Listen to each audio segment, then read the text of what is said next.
Basta, iisot mo yung mask mo sa kanya.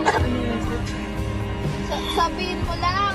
Titignan ko po yung internet router nyo. Check ko po yung internet router. Ano? Ako po yung mag-check na internet router, sabihin mo. Ako yung mag-check ng ano? Internet router. Ah, wala na. May longgo. Bigot yun. Sige na! Ayun, nakalabas na si Aling yung sige. Ako po yung mag-check na internet router nyo, sabihin mo. Yung kaya? Sabi mo, dire-diretso lakad. Lakad ka. Diretso lang. Dire-diretso lang pasok. Parang ano? Ha? Parang halata na ako. Hindi. Kala ko lang. Halata mo yun. Lakad na. Hindi, lakad na. Basta ako mag-check yung internet router mo. Diretso ka sa loob, lakad na. Nakilala agad. Hindi. Okay lang yun. Sige, Okay lang. kailangan ka. Dire-diretso na sa loob.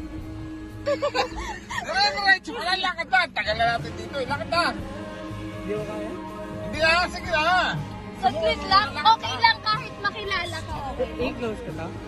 Huwag na. Sige na, lakad na. Dire-diretso ka lang. Halik ka na. Ano ba yung ano ba? Cellphone? O hindi na?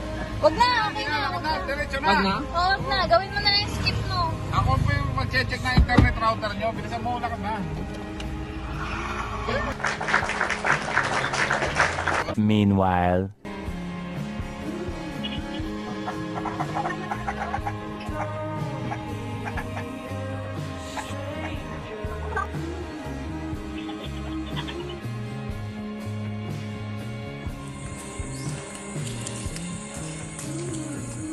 Kaya lang.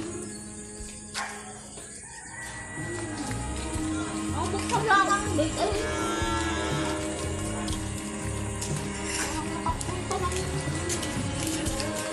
Parang galit ka sa akin.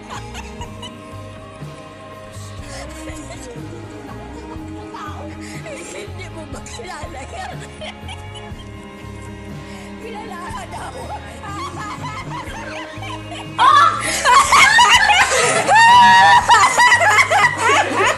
Sabi ko sa iyo, hindi mo ba kilala yan? Pinapasok ka. Bakit?